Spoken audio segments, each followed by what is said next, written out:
Olá, está no ar para todo o Brasil MP Cidadão, o Ministério Público mais perto de você. E no programa de hoje você assiste a segunda e última parte de uma série especial que nós estamos fazendo sobre as atribuições do Ministério Público. Para falar sobre o assunto, veja quem é o nosso convidado, o promotor de justiça Emerson Garcia, ele que é consultor jurídico da Associação Nacional dos Membros do Ministério Público, a CONAMP, e doutor em Direito pela Universidade de Lisboa. Você que acompanha o nosso programa, você pôde ver na semana passada uma aula brilhante que o doutor Emerson nos deu sobre a origem do Ministério Público e até chegarmos nos dias atuais. No programa de hoje, eu já queria começar por questões mais presentes sobre a importância do Ministério Público e a sua participação na criação de uma justiça, de uma maneira geral, justiça abstrata, uma justiça buscada por todos nós como um elemento de paz social. Bom, doutor Emerson, o Ministério Público ele tem passado para a sociedade ao longo dos anos que ele é uma instituição voltada para pedir condenação de quem pratica determinados delitos. E não é só isso, né? Eu queria que o senhor falasse um pouco sobre isso. Essa concepção do Ministério Público ela remonta às origens da instituição. Nós passamos a ter uma instituição denominada ou não de Ministério Público no momento em que a legitimidade para o ajuizamento da ação penal saiu do cidadão e foi para um órgão estatal. Nesse momento, nós tivemos a persecução criminal iniciada pelo próprio Estado, restrita ao Estado. Quem inicia a persecução penal, naturalmente, busca a condenação. E aí surgiu essa concepção de que o Ministério Público busca sempre e sempre a condenação. Agora, essa concepção é incorreta. E por que é incorreta? Na medida em que o Ministério Público possui uma garantia constitucional chamada independência funcional, ele tem liberdade valorativa para analisar os fatos, analisar o direito e alcançar uma conclusão. E essa conclusão é livre. Ela pode estar em harmonia ou não com posicionamentos anteriores da própria instituição. Então, quando o Ministério Público oferece uma peça acusatória, que é denominada de denúncia, a denúncia nada mais é que a acusação penal. Quando o Ministério Público oferece a denúncia, ele formula um pedido de condenação. No curso do processo, são ouvidas testemunhas, são realizados exames periciais, são colhidas diversas provas. E a instituição, ao final, em alegações finais, se o procedimento o permitir, ela vai fazer o seu pronunciamento derradeiro à luz da instrução processual. Nesse momento, o Ministério Público pode reiterar o pedido de condenação ou pedir a absolvição. E, de acordo com o nosso Código de Processo Penal, o juiz, materializando o poder judiciário, ele pode condenar, ainda que o Ministério Público tenha opinado pela absolvição. Então, isso deixa claro que a busca do Ministério Público e do Poder Judiciário é pela justiça.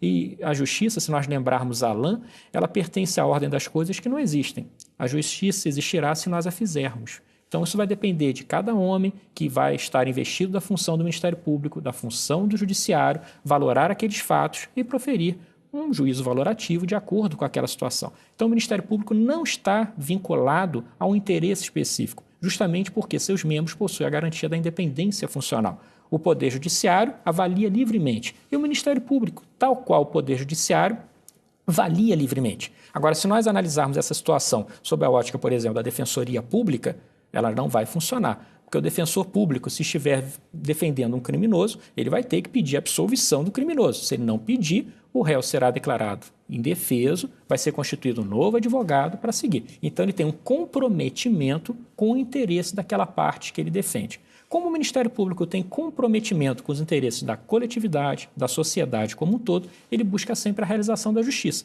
Quer isso redunde numa derrota processual para ele, porque a instituição estava processando alguém e no final vai pedir para absolver, quer redunde numa condenação. O Ministério Público ele ganha essa alcunha de ser parte, né? Isso não significa que ele tenha que ser absolutamente parcial, né, doutor Emerson? A atuação do Ministério Público numa relação processual, ela pode se dar de duas maneiras diferentes. Ou o Ministério Público atua como órgão agente, ou ele atua como órgão interveniente. Quando o Ministério Público atua como órgão agente, ele é parte naquela relação processual. Ele ocupa um dos polos da relação processual, ou o polo ativo ou o polo passivo. Então, ele atua como órgão agente. Se ele atuar como órgão interveniente, é sinal que existirão partes, um autor e um réu, e o Ministério Público vai intervir zelando pela correta aplicação da lei. Num caso, o Ministério Público efetivamente vai formular um pedido, atuando como órgão agente. e no outro ele vai atuar como órgão interveniente num processo iniciado por outras pessoas. Um exemplo para clarear: quando o Ministério Público ajuiza uma ação penal, quando o Ministério Público ajuiza uma ação civil pública, ele atua como órgão agente, ele é o demandante, ele é o autor da ação. Quando o Ministério Público atua, por exemplo, numa ação envolvendo um pai e uma mãe que disputam a guarda de uma criança, o Ministério Público atua como órgão interveniente. Partes são o pai e a mãe. E o Ministério Público, analisando o processo, ele emitirá a sua opinião, dizendo, no seu entender, qual é a solução mais justa para o caso. Bom, a Constituição de 88, doutor Emerson, trouxe para o Ministério Público uma gama de atribuições muito variadas, em vários campos do relacionamento social de uma maneira geral. O senhor acha que existem áreas que o legislador constituinte exagerou, o Ministério Público poderia estar fora? Porque a gente tem situações até relacionadas ao vínculo do casamento, né, com o Ministério Público, quando há uma separação ou há uma ação de divórcio, né, o Ministério Público ele tem que opinar sobre esses assuntos também. O senhor acha que está de bom tamanho? O Constituinte de 88, ele adotou duas técnicas distintas para enumerar as atribuições do Ministério Público. A primeira, uma enunciação geral, no artigo 127, caput. A outra, uma enunciação específica, no artigo 129. O que significa isso? No artigo 127, o Ministério Público é previsto como uma instituição essencial ao Estado, de caráter permanente, a qual incumbe a defesa da ordem jurídica, do regime democrático, dos interesses sociais e individuais indisponíveis. Sobre esses fatores se desenvolvem todas as atribuições do Ministério Público. A atribuição do Ministério Público necessariamente tem que estar associada à defesa de um interesse social ou de um interesse individual indisponível. E lá no artigo 129, nós tivemos previsões específicas. Ao Ministério Público foi atribuída com privatividade o ajuizamento da ação penal, foi atribuída legitimidade para a propositura de ação civil pública, para a fiscalização dos poderes constituídos, controle externo da atividade policial, enfim, uma série de atribuições. Agora, se nós analisarmos a relevância da ordem jurídica, do regime democrático, dos interesses sociais e dos interesses individuais indisponíveis para a sociedade, nós podemos chegar à conclusão de que não é excessivo o arquétipo básico traçado pelo Constituinte. Porque é preciso que o nosso telespectador tenha em mente o seguinte: o Ministério Público ele não pode intervir numa briga de vizinhança. Um vizinho reclama do outro do barulho. Então, o Ministério Público não vai resolver aquilo ali, a não ser que seja caracterizado uma infração penal, e ele vai intervir. Agora, se o problema que um vizinho estiver causando romper as lindes daquela relação entre as duas pessoas e alcançar uma coletividade, aí estará presente o quê? O interesse social. Então, o Ministério Público atua em prol da sociedade. E a outra situação básica de atuação do Ministério Público, quando se trata de interesse individual, é quando aquele interesse individual for indisponível. Eu não posso assinar um contrato com alguém autorizando que a pessoa me mate, porque a minha vida é um interesse indisponível. A lei brasileira, como a dos países em geral, não autoriza que uma pessoa disponha da própria vida. Então, o Ministério Público pode atuar em defesa da vida de cada um de nós por seu interesse indisponível. Então, me parece que as atribuições, pela relevância que têm, devem, de fato, ser tuteladas pelo Ministério Público, e sob a ótica constitucional. Quando nós descemos para a legislação infraconstitucional, nós temos situações talvez inusitadas, como a obrigação do Ministério Público atuar nas habilitações de casamento. Talvez a fiscalização realizada pelo Ministério Público seja um excesso de zelo do legislador, mas ninguém pode negar que há interesse público numa habilitação de casamento, porque o casamento ele tem uma forma prevista em lei, há um registro para a sua ocorrência, então o Ministério Público zela pela correção desse registro. Doutor Emerson, o Ministério Público também é organizado em âmbito federal e em âmbito estadual. Queria que o senhor falasse um pouco disso. Quais são as diferenças fundamentais? Olha, primeiro caso, primeira situação, o Brasil adotou como forma de Estado a federação. Então, nós temos um poder judiciário no âmbito federal, no âmbito estadual, mas não temos no âmbito municipal. O mesmo ocorre com o Ministério Público. Se nós analisarmos, por exemplo, a Federação Austríaca, nós temos um poder judiciário no âmbito federal, mas os Länder, os estados, não contam com poderes judiciários locais. Então, um modelo diferente do nosso. Aqui, o único nível federativo que não conta com poder judiciário nem Ministério Público é o município. Os municípios não contam com isso. Então, nós temos, a partir do momento que temos uma federação, teremos o Ministério Público acompanhando a União, o Ministério Público da União e o Ministério Público de cada Estado membro. Por que essa repartição? Porque no momento em que nós temos a organização do Estado a nível federal, nós temos herdando a tradição norte-americana, a existência de uma justiça federal, uma justiça própria para os interesses da União. O Ministério Público da União atua junto a essa justiça. Já o Ministério Público do Estado atua junto à justiça estadual. Não necessariamente uma relação paritária. Ele pode também atuar na Justiça Federal, sendo a recíproca verdadeira em relação ao Ministério Público da União. Mas, essencialmente, essa é a sua atuação. E a atuação de cada uma dessas instituições vai variar conforme a natureza do interesse. Sempre que nós tivermos um interesse que possa ser caracterizado como um interesse federal, ele será canalizado para a Justiça Federal e a atuação será do Ministério Público da União. E o contrário ocorrerá no Ministério Público dos Estados. Bom, a gente vai fazer agora um pequeno intervalo. O tema está muito interessante, mas a gente volta já já com o nosso MP Cidadão. Não saia daí.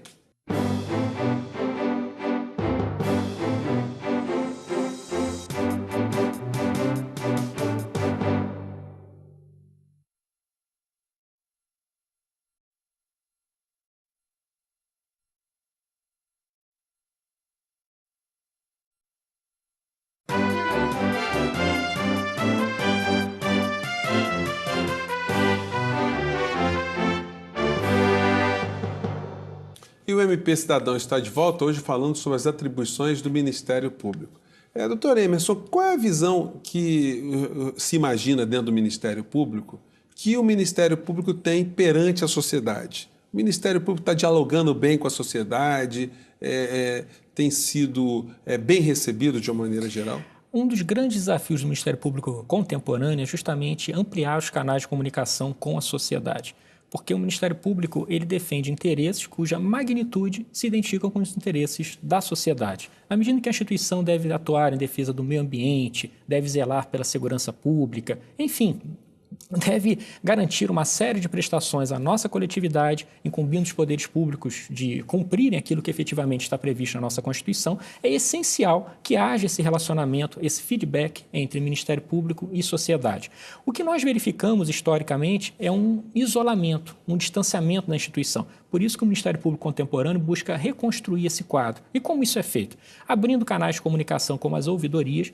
O Ministério Público do Estado do Rio de Janeiro, por exemplo, possui uma ouvidoria. Qualquer cidadão pode comunicar à instituição o mau funcionamento de um posto de saúde, de uma escola, falta de professores. Se ele foi vítima de violência policial, ele pode levar ao conhecimento da ouvidoria do Ministério Público, que possui atendimento no âmbito telefônico, personalizado, ou pela internet. Enfim, existem vários canais de acesso. E um outro instrumento que começa a se ampliar agora, inclusive está sendo adotado pelo nosso próprio Supremo Tribunal Federal, é a realização de audiências públicas.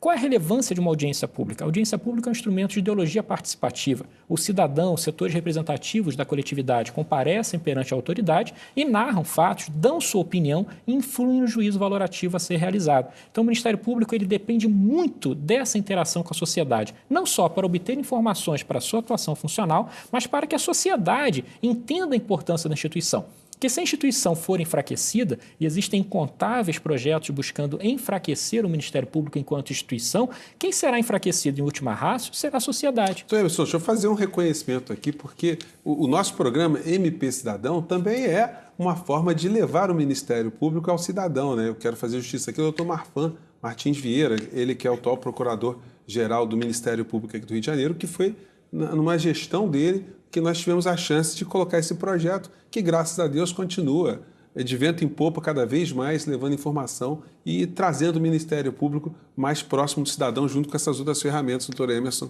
levantou também. Né?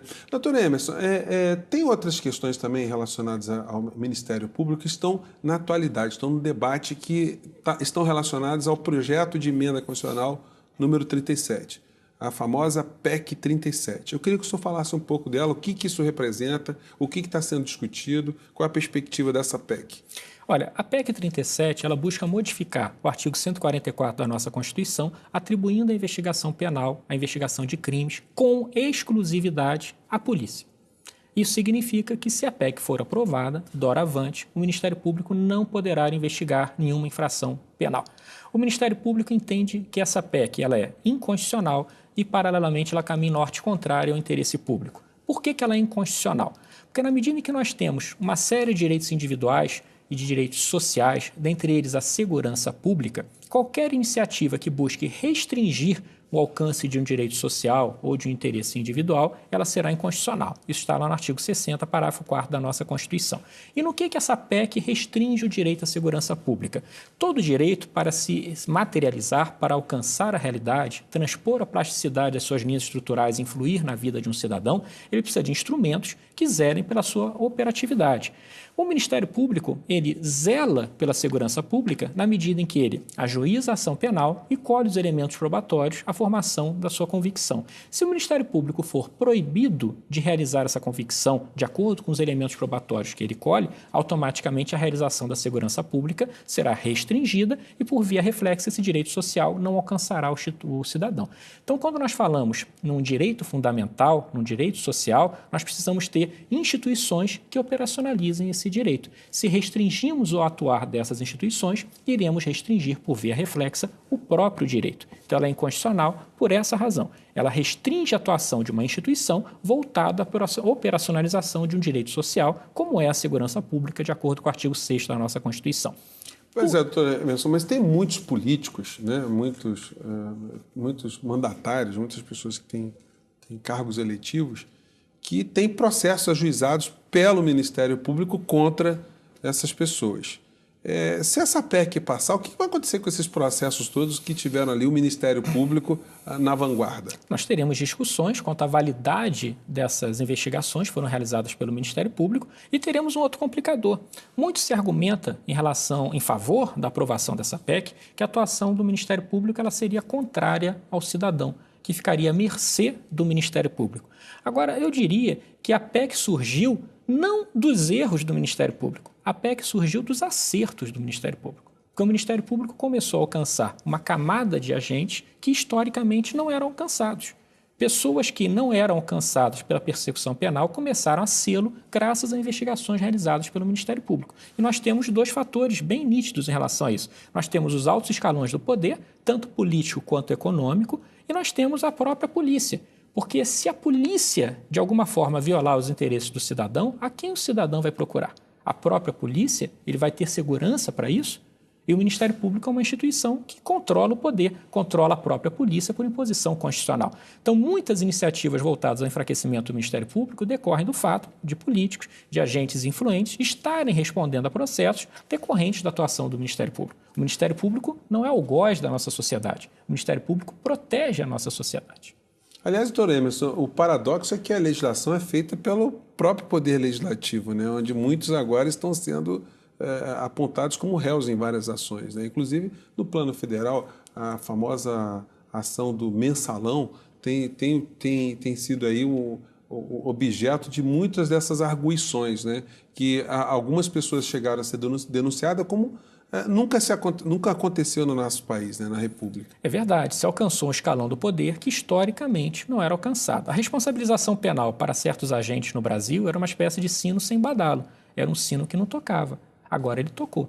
Agora a população brasileira sabe que pessoas que estão num escalão bem elevado podem ser responsabilizadas. Quanto ao fato de alguns membros do Poder Legislativo estarem respondendo a ações penais, etc., eu creio que isso talvez justifique alguma parte da tramitação da PEC 37 ou, eventualmente, algum apoio. Mas eu acho que isso não será decisivo para a sua aprovação, por uma razão muito simples. Existe um quantitativo muito grande de pessoas de bem comprometidas com o interesse público que estão no nosso parlamento. Nós não podemos pensar um ou outro deputado, um ou outro senador e, a partir de desvios éticos praticados por esses agentes, denegrir a imagem de instituições que são essenciais para a sobrevivência do Brasil. O senhor está sublinhando uma coisa muito importante, porque o discurso que se faz de uma maneira genérica, generalizada no nosso país, é de descrédito às instituições, né? Isso é muito ruim para a democracia, né, doutor? É ruim e perigoso. Nós saímos de uma ditadura militar ontem.